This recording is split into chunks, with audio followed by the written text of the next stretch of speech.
Well, we're coming to you live from Pretoria, Tshwane to be exact, and that's where the National Results Operations Center is. And this is actually the heart of where all the numbers that are trickling in are starting to make sense. There are various projections coming out, but I'm joined now in studio with our guest from the CSIR, Dr. Ndumiso, Cingo, and he's going to be speaking to us very, very shortly about just how we can make sense of, some of these numbers that are coming through.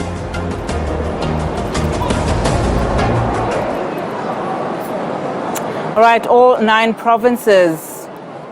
Let's now bring in a researcher from the Council for the Scientific and Industrial Research. That's Dr. Ndumiso Cingo. A very good afternoon to you, Dr. Cingo. Of course, live television, things do tend to go down. Speak to me about some of the projections that the CSIR is starting to uncover. Of course, we know that 42% of the national votes have already started trickling in.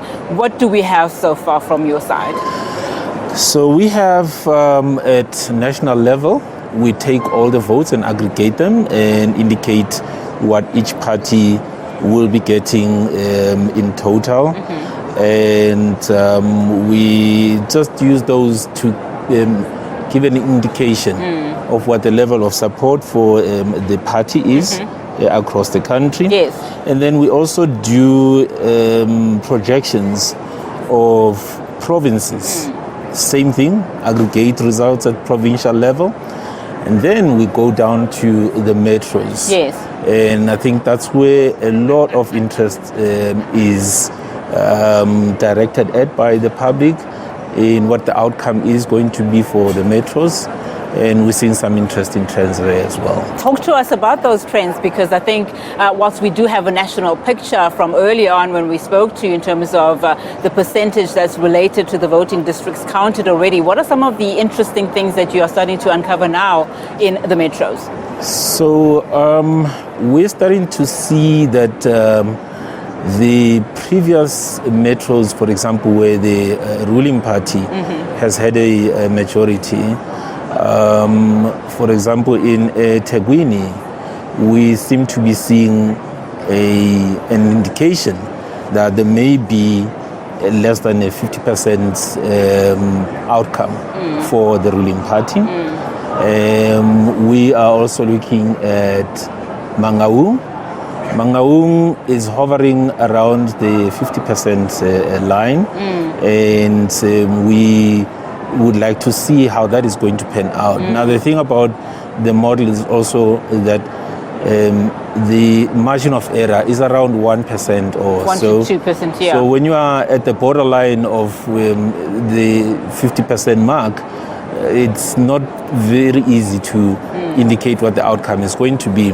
However, we feel confident quite often that once the model has stabilized, we don't end up being too far from that. We then see that it appears the one metro that the ANC will hold in the majority is Buffalo City, and that seems to be relatively safe for them. The others, what is it? I'm looking at Nelson Mandela Bay at the moment. You've looking at 23.7% of the VDs declared, and that's obviously the voting districts declared. You're projecting that the ANC will come around 39.4%, with the DA we're looking at 43.3%. And I also have been seeing on our boards already now, we're talking about 31 hung councils so far, and I believe, just from our various analysts, that those are the numbers that we saw in 2011 already. So speak to me about some of these trends that we are seeing now at the Nelson Mandela Bay. Of course, you know that that's also one of the highly contested metros. So what happens with these highly contested metros is that if the party that is the largest party in a hung metro, it makes it easier for them to be able to negotiate an outcome of ruling the metro. But once you begin to get further and further away from that 50% line, there are challenges. And so their work will be cut out for them, as will the work of the opposition by the same token. And so I think what is going to happen, the trend that we saw emerging strongly in 2016 of coalitions, it's going to possibly continue in this election. Talk to me, Dr. Cingo, about the methodology that you use, as you come up with these projections. I mean, yesterday, for instance, you couldn't speak to us until, those numbers started trickling in. So the methodology depends, firstly, on the results of the previous election.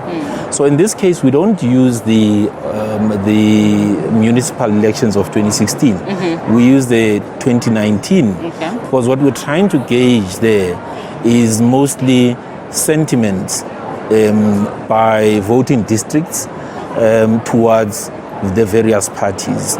Once we get a pattern and we see that certain voting districts have similarities of support for certain parties, we then group them according to that similarity. And those groups of voting districts, we then keep and we discuss the old results, and we use those new results in the current election. Now, once the early results from the IEC start coming in, we take now the voting district results, plug them into the model.